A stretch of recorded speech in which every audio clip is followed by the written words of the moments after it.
महाराज जी, आपके चरणों में दंडवत प्रणाम। महाराज जी, क्या ये अनिवार्य है कि जब श्री कृष्ण किसी से अधिक प्रेम करते हैं तो वे उस व्यक्ति के एक एक करके सारी चीजें छीनने लगते हैं, और जब वो व्यक्ति अपने हृदय से रोते हुए श्री कृष्ण को नहीं पुकारता है? नहीं नहीं, अम्बरीश जी से बड़ा कोई महाभागवत है क्या? चक्रवर्ती सम्राट है। प्रहलाद जी क्या छीना? चक्रवर्ती सम्राट पद दिया, दैत्यराज पद। विभीषण जी लंकापति। भगवान छीनते थोड़ी है, भगवान देते हैं। मोह हटाकर ज्ञान देते हैं, तो ज्ञान में कुछ अच्छा ही नहीं लगता। मोह हटाकर ज्ञान देते हैं, नश्वर माया हटा करके शाश्वत सच्चिदानंद में सुख देते हैं। भगवान छीनने वाले नहीं है, भगवान दाता है, देने वाले हैं। उनका मजाक में कोई बात जैसे कही जाए, जो मुझसे प्यार करता है, जिस पर मैं कृपा करता हूं, उसका सर्वस्व नाश कर देता हूं।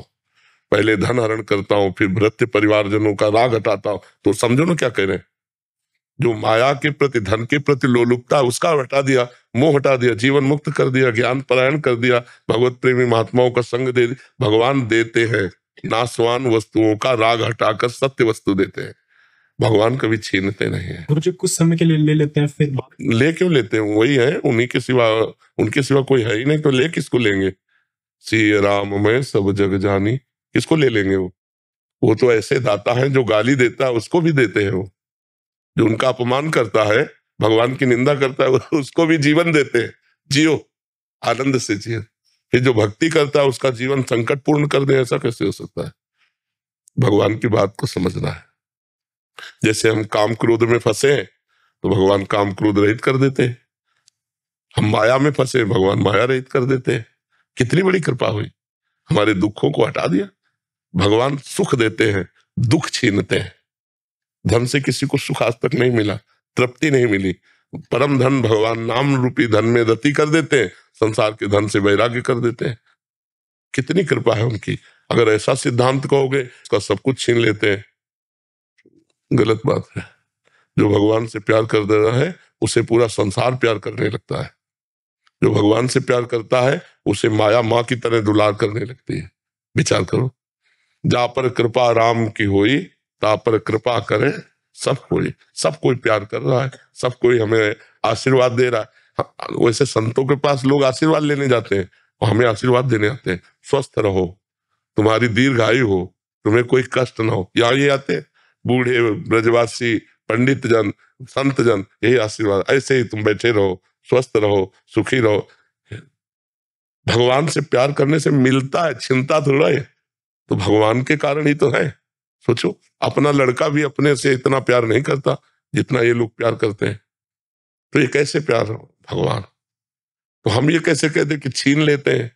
हम तो कहते हैं भगवान दे देते हैं। अज्ञान छीनते हैं, माया छीनते हैं, दुख छीनते हैं, अशांति छीनते हैं, और शांति देते हैं, सुख देते हैं, करुणा करते हैं। ऐसा कैसे हो सकता है? तो गुरु जी जैसे छीनने से प्राय अगर कोई चीजें अगर परिवार में ही विरुद्ध चल रही हो, सब कुछ करने के बावजूद भी, जैसे हम लोग आपने कहा कि भाई अगर आपका ध्यान सिर्फ जब विपत्ति आती है तभी भगवान की तरफ जाता है, उससे पहले अगर मान लो कि भाई अगर हम लोग लगातार लगे हुए हैं, बिल्कुल, तो उसके बावजूद भी अगर वो विपत्ति मतलब कि नहीं पीछा छोड़ती और वो परिवार में। भीष्म जी ने कहा, प्रभु मैं बचपन से ब्रह्मचारी हूं, कोई दुराचार नहीं किया, और आपके महाभागवत हैं भीष्म जी भगवान के। ये बाणों की सैया पे 6 महीने से पड़ा हूं, तो आप हमको कहते हो युधिष्ठिर जी को उपदेश करो।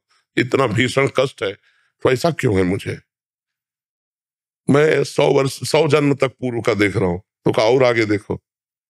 तो जन्म जन्मांतरों के हमारे जो पाप हैं, वो जब हमारे ऊपर प्रहार करते हैं, तो दुख, विपत्ति, रोग, लड़ाई झगड़ा, ये सब रूप बन करके आते हैं। तो भगवान का भजन करने वाला विवेक के द्वारा उनको सह लेता है। जो संसारी पुरुष होता है, उसमें लड़ाई झगड़ा किया, जेल चला गया। रोग में हाय हाय किया, डिप्रेशन में पहुंच गया। रोग तो है ही, दिमाग से भी परेशान हो गया, धन से परेशान हो गया, नाना प्रकार की दुख विपत्तियां उसे घेर ली। वो किसी से प्यार करे तो लोग अपमान करें, वो धर्म से चले तो लोग उसे दुख दें। ये विपरीतता आती है। ये सब विपरीतता आने पर भी यदि भगवान का भजन हो रहा, तो हृदय धैर्य रहता है और निकल जाता है। जैसे दिन नहीं रुका तो रात नहीं रुकेगी, ऐसे दुख नहीं, अभी हमारा सुख चल रहा है, फिर दुख आ गया, दुख चल रहा है, फिर सुख आ गया, ये ऐसे चलता रहता। उसका ज्ञान जो है ना, इतना प्रवीण होता है कि डूबने नहीं देता, न सुख में न दुख में। सुख में डूबने पर अहंकार आता है, दुख में डूबने पर निराशा आती है, शोक आता है। तो हमें भगवान के भजन में दृढ़ विश्वास करके चलना चाहिए। अनेक जन्मों के कर्म है जो हमको गिराते हैं। मान लो 2-4 माला आप लोग जपते होगे, 2-4 घंटे पूजा करते होगे, यहाँ तो जीवन ही पूजा है, कुछ और है ही नहीं। नाम जप करो, भगवान की चर्चा करो, भगवान का चिंतन करो, भगवान, तब दोनों किडनी फेल है। विचार करके देखो ना, तो कर्म का भोग आता है कि नहीं। रामकृष्ण परमहंस जी जो थे, उनके गले में कैंसर था, डॉक्टरों ने कहा सत्संग नहीं बोलोगे, तो बोले सत्संग तो बोलेंगे, हमारा जीवन है सत्संग। गले में बना रहे कैंसर, बना रहे। तो बड़े बड़े संतों के जीवन में देखा गया, कष्ट देखा। तो अगर भजन से कष्ट कटता तो उनका कट जाता कि नहीं कट जाता। इसका मतलब है भजन आगे की संभाल करता है और हमको जीने का बल देता है कि हम विपत्तियों से, दुख से घबराए नहीं, उनको सहकर निकल जाएं। ये कोई ना सोचे कि भजन करते हैं तो बुखार नहीं होगा, जुकाम नहीं होगा, कैंसर नहीं होगा। नहीं होगा, पर तुम व्यथित नहीं होगे, तुम उसको सह जाओगे और सहकर भगवान को प्राप्त कर लोगे। ये बात समझ में आ रही है आपको?